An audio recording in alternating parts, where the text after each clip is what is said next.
Everyone, আজ হলো বছরের তৃতীয় দিন। তাই ভাবলাম যে আজকের দিনটা একটু স্পেশাল করা যাক।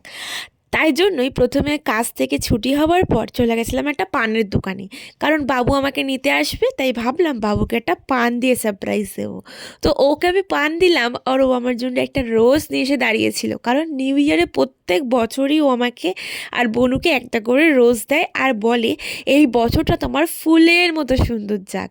কিন্তু যেহেতু 1 তারিখে আমরা অনেক লেট করে বেরিয়েছিলাম, আর যেহেতু বাড়ি আসারও তাড়া ছিল, তাই কাছাকাছি কোনো ফুলের দোকান না পাওয়ার ও আমাকে একটা ফুল কিনে দিতে পারেনি। তাই ফুল না দিলে কি হয়, তাই বছরের দ্বিতীয় দিন, মানে বছরের শুরুর দ্বিতীয় দিন, কারণ আমাকে এই গোলাপটা নিয়ে এসে দিয়েছিল। তা আমি ভাবলাম বছরের শুরুতে বাড়ির জন্য কিছু নিয়ে যাওয়া যাক। তাই আমি একটা মিষ্টির দোকানে চলে গেছিলাম। আমার তো এখন একটা বাড়ি নয়, আমার এখন দুটো বাড়ি। আর কেন বলো তো দুটো বাড়ি বললাম? কারণ বাবুর বাড়ি আর আমার বাড়ি দুটো বাড়ি।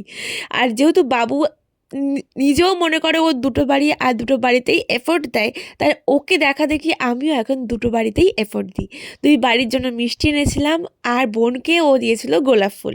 আর আমি ভাবলাম ও যখন সবার জন্য এত কিছুই করলো, গোলাপ তো দিয়েছে, তা আমি ওকে কিছু অন্তত বানিয়ে দিই। কি করব বুঝতে না পারে হঠাৎ মনে হলো আমি তো হোমমেড চকলেট বানাতে পারি, তো ওটা দিয়েই না হয় ওকে একটা চকলেট বানিয়ে দিই। তাই এই সুন্দর চকলেটটা ঝটপট বানিয়ে ফেলেছিলাম। আর আজকে জানো তো, মাও করেছিল ফ্রাইড রাইস আর চিলি চিকেন। মাও আমাকে সারপ্রাইজ দেবে বলে করেছিল। আর এই যে চিলি চিকেনটা দেখতে পাচ্ছ, এটা আমার বাবা, মা আর বাবু তিনজনে মিলে উড়ানে বসে বসে করেছে, বুঝতে পারছো? এই দিনটার স্বপ্ন দেখতাম আমি একটা সময়, আর সেগুলোই এখন ফুলফিল হচ্ছে। তাই কথাই বলে হাল ছেড়ো না বন্ধু। যাই হোক, তারপর সবাই মিলে খাওয়া দাওয়া কমপ্লিট করার পর বাবুকে দিয়েছিলাম আমি এই সুন্দর চকলেটটা, তার সাথে একটা নোট দিয়েছিলাম। নোটটার মধ্যে লেখা ছিল যে তোমার স্বপ্নের কাছে খুব শীঘ্রই পূরণের ফুল ফুটুক, আর এই বছরটা তোমার খুব খুব ভালো যাক। এটাই দিয়েছিলাম। আমার অল্প একটা ছোট্ট গিফট। আর বনুকেও দিয়েছিল গোলাপ। ওর গোলাপটা ছিল পিঙ্ক কালার আর আমার গোলাপটা ছিল রেড কালার। তো যাই হোক, এইভাবেই কিন্তু আজকে আমাদের দিনটা খুব খুব খুব ভালো কাটলো।